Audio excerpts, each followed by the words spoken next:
Everything that you want to achieve in life is a result of this one spiritual law. Whether you have it or you're going to go get it, you have to understand this law, but not just the law itself, but the hidden keys inside of the law that it produces that allow you to now take it and apply it to everything in life so that you have a replicable process of success. So whether you want success, spiritual growth, relationships, I don't care. Write it down, think about it, put it on a piece of paper, fold it in a note, put it in a hat, and pull it out. It needs and requires this law. We talked about the law of time and seasons. We talked about the law of sowing and reaping. Now we're going to talk about the law of process. And I'm not just going to tell you, oh, you're going to stick to the process just yet. No, that's not what we're doing. We're going to actually break down what the law of process is, the spiritual law that God has placed inside the universe in order for it to reproduce for you. And then we're going to talk about what the law of process actually produces in order for you to be successful, right? First, we'll talk about where we find the law of process and how to actually activate it. So the law of process comes in Mark chapter 4. This is where Christ is talking about the parables of the kingdom and about the value of it, how it operates, everything. And then he goes in verse 26. He says, the kingdom of God is as if a man should scatter seed on the ground and should sleep by night and rise by day, and the seed should sprout and grow. He himself does not know how, for the earth yields crops by itself. First the blade, then the head, after that, the full grain in the head. But when the grain ripens, immediately he puts in the sickle because the harvest has come. This is verse 26 through 29. This is the law of process. So what is the law of process? I'm going to give you a technical definition. The law of process is a spiritual principle or law that God has embedded in the universe that dictates the necessity for gradual growth and transformation of a person or thing until it reaches full maturity. And we can see the law of process no matter where we are in life, no matter what we do. We see the steps of the law of process, right? First of all, the law of process requires time, regardless of where you put it. It requires time. Then it requires you to set your mind on those expectations that it's going to take time. It takes your seed, which is the initiation of a process. Then it takes you to understand the incremental growth that comes, right? So first the man scattered his seed, and then he watched it as it day and night went on, right? That's the time. He watched it grow, first the blade, then the head, right? And then he had the harvest. And then that's where we see the benefits or the fruit of everything that we've actually done, right? So that's the back end of the law of sowing and reaping. But we have to go through the process in order for sowing and reaping to actually work, right? We see this in everything that we do. You got a big idea that you want to implement. You want to start a business. First, you have the vision.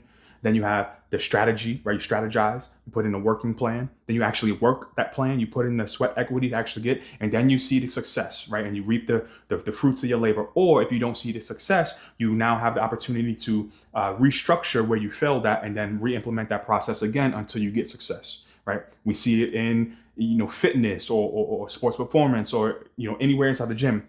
You see, first you have to lift the weights, you eat the food, recover properly, you be consistent at those two things, and then you look good, you perform better, you do whatever it is that you need to do, right? You actually see that outcome. This is what the law of process is. That's the basic part of the process. So when people tell you to stick to the process, you have to stick to the things that get you the outcome. You have to stick from initiation to harvest time, or from planting the seed to harvest time. You have to stick to it until you get that outcome, till you come to full maturity as it says, as the law of process dictates.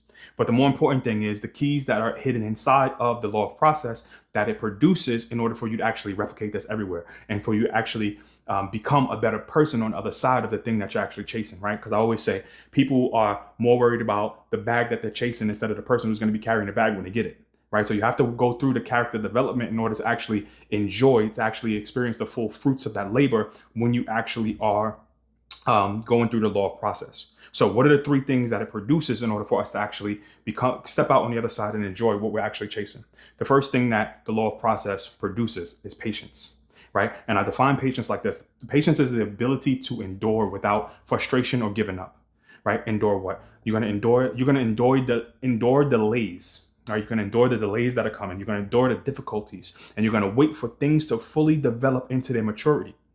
Right? This is where you are willing to wait it out. You're willing to trust that what is promised will come to pass. If I go into the gym and I look at my program and I start on Monday and I have legs on Monday, I don't expect to come out after doing the first Monday leg day and look inside the mirror and be a changed man, right? I don't expect that. right? So I'm patiently going through Monday, Tuesday, Wednesday, right? Through Saturday, right? I have 6 days a week that I work out, and then I take a rest day, and then I repeat. And then I do that again, and I repeat, and I repeat. And after being consistent, I start to see the results. This is where the next thing that comes is perseverance, right? So after we're patient and understanding that results are not going to come in the first day, the law of process produces perseverance in you, right? And perseverance, I define it as the ability to maintain consistent effort and discipline while you push through hardships and challenges to get to that other goal, right? So as I'm going through, right, week 1, cool, I'm good. I know I'm not going to see results that are going to be changes in the mirror. I know the scale's not going to change. I know I'm not going to jump higher right now, right? Week 2, week 3, now it's starting to hurt. Now I'm sore in my muscles. I'm not sleeping as well. I'm in a deficit. I'm doing all these things. I don't like what's going on, but I'm going to continue to press and push through what I already know that I need to be patient in order to see, right? This is the difficult, these are the hard times, these are the hardships that are coming. I might even take a step back. I might, if my goal is to jump higher, I might be jumping lower because I'm in the phase where I'm starting to reach those plateaus. I'm in the phase where I have to now just push a little bit harder or let my recovery go a little bit smoother in order for me to now push past that next level. This is where perseverance comes in. So many people stop at this point. They start with the idea, okay, I got to be patient. I know it's going to take time. But then they start getting smacked in the face, right? Every fighter has a plan until they get punched in the face. They get smacked in the face and they try to move forward and they're like, you know what? This is too much. I'm getting beat up. I'm trying to learn how to trade. The market keep taking my money. I'm trying to get clients for my fitness business or for my hair business or whatever it is that you're trying, whatever business you're doing. I'm trying to do this and I'm not getting it. I can't reach people. I can't actually pull in what I need in order to move forward and see that final outcome, get to the harvest time. And right now I'm going to stop. It's easier for me to do something else than to continue doing this thing because this is not yielding fruit. This is where people get stuck, the perseverance part. And it's the people who actually push past perseverance. It's the people who actually develop perseverance that are successful in every single thing they do. You see certain people in life and it's just like, dang, I don't care if you drive in a car, you have a tough relationship, you had a tough job that's always in your ear. I don't care what it is. You are the type of person that's just going to keep going. You're going to run through a brick wall, right? I'm one of those people, right? That you're just going to do it. This is because they understand the law of process.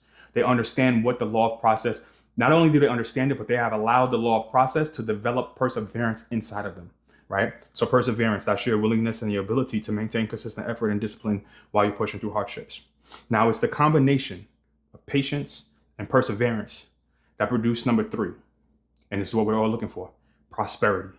Prosperity just doesn't mean, oh, I'm flashing money. That's not what prosperity is. Prosperity also is, defined scripturally as well, is to advance our way forward, to bring success to a thing. This is where you get momentum, right? This is that point in your fitness journey, whether you're trying to be a better performer or you're trying to get stronger or you are trying to lose weight, change your body composition. This is the point where you are feeling great, you're looking great, you're moving great, you're doing everything, you're starting to get momentum, and your goal is right in reach, if not reached already, right? Think about like a plane. When a plane is trying to take off, the goal is to fly into the air, right? To get to an altitude where it can cruise. As it's going on the runway, first it has to start and then it picks up speed and then it picks up speed so fast that it starts to shake and it has to actually take off. This is where you are. This is what prosperity is. The moving forward and you're actually taking off. Now you're in the air and you're moving. At some point in time, you're going to start cruising and you're going to get to your destination, right? This is because patience and perseverance combined together produce prosperity. When I can be patient, understand that there's going to be a time component to this thing. When I have perseverance, understanding that there's going to be hardships and difficulties that might try to push me back and keep pushing forward. Listen, in physics and strength and conditioning, we understand that momentum is when we get the forward movement that is now I'm going to keep moving forward unless I'm acted on by equal and opposite force to stop my momentum and possibly push me back. But once I get enough momentum in life, I'm going to move forward and there's nothing that can stop me. And this is what you have to do by implementing the law of process. These are the keys that you have to understand. I have to develop patience, I have to develop perseverance, and that is going to bring me into prosperity. So understand, I like to say this as I wrap up, that perseverance, the law of process and committing to the process is not just committing to the things, but you're committing to yourself. So you have to ask yourself, what is it that I want that I'm willing to commit to myself to not give up on myself? Committing to the process is letting the world know, letting the thing know, letting yourself know that there is no way I'm going to be separated from the thing that I want. So what is that for you? Is it something, is it a business? Is it maintaining your spiritual growth? Is it maintaining what you need, or what you want out of life, as far as your business, your career, your schooling, wherever you are right now? What is it? Are you committing to yourself in your mind that I'm going to build this house brick by brick? I'm going to take one good brick, lay it down. Take another good brick, lay it on top of that. Take another good brick, right? And I'm going to do that until I get to where I need to be. That's what the law of process is. That's what committing to it is. So I challenge you, whatever it is, write it down. We are only in February if you're watching this video when I'm posting it. Second or third week of February, whatever week it is. Commit to it for 2025 to build your house, to build what you want, brick by brick, and watch where you are after you actually implement the law of process with understanding. Till next time, I'll see you. Let's let the advance the kingdom in our lives and in the ones that we touch.